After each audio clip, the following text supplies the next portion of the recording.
A pile of lumber can only mean one thing: a new project for the garden. I need more space for vegetables, so I'm going to be making a replica of the other raised planter I made last year that was so great.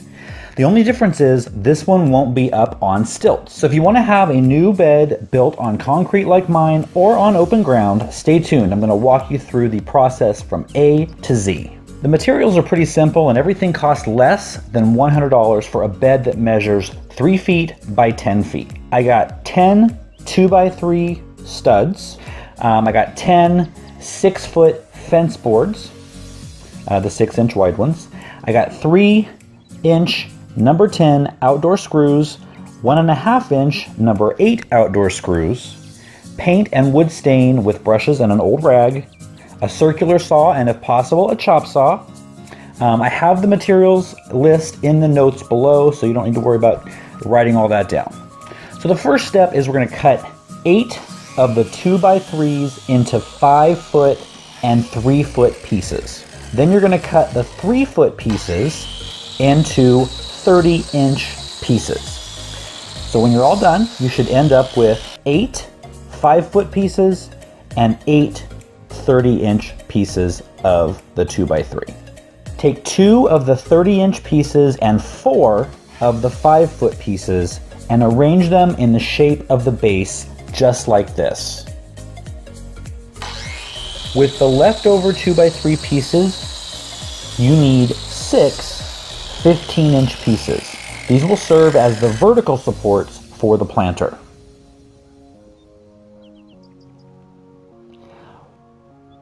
With the 3-inch screws, you're going to attach the horizontal base pieces to the vertical pieces and to each other.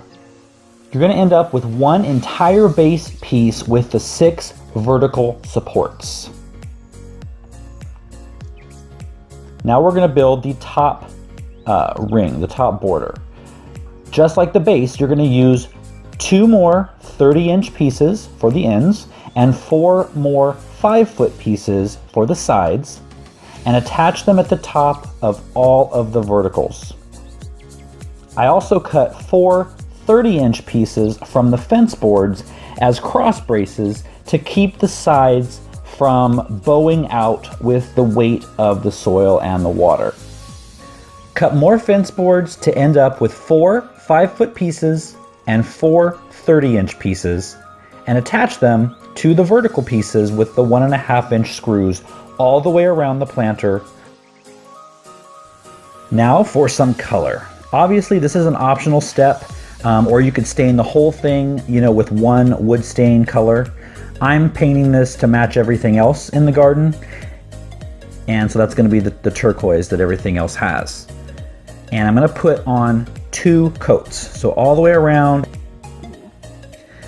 Now I'm going to add some detail for interest, and I'm just using a bluer turquoise.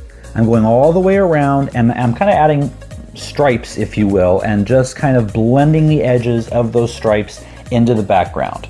No rhyme or reason. It should just be, kind of organic and natural.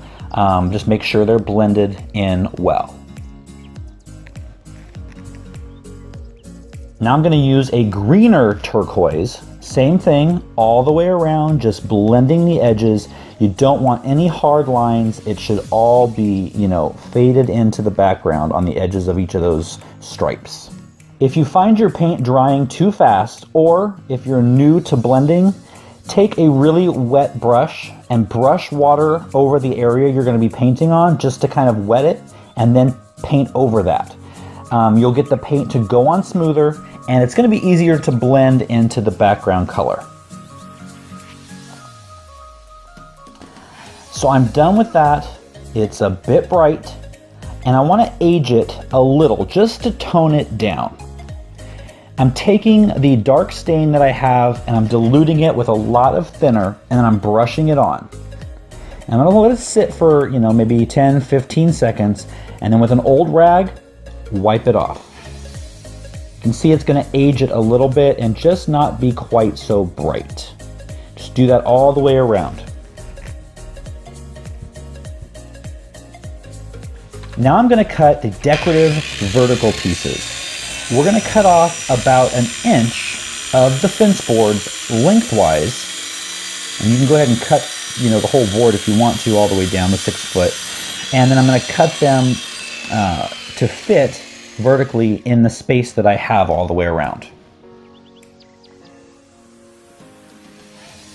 Using the 1.5 inch screws, go ahead and secure them into place.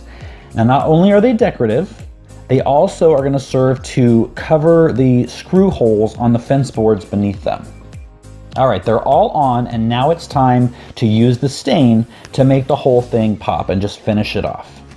The stain I'm using is actually called Kona. It's one of the darkest browns and one that I've used on pretty much all the backyard projects.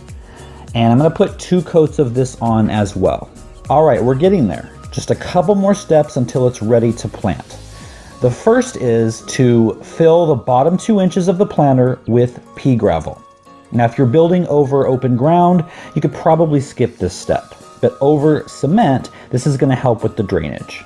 Secondly, I'm adding plastic to the inside walls to protect the wood and to keep the soil and water from seeping out between the horizontal boards.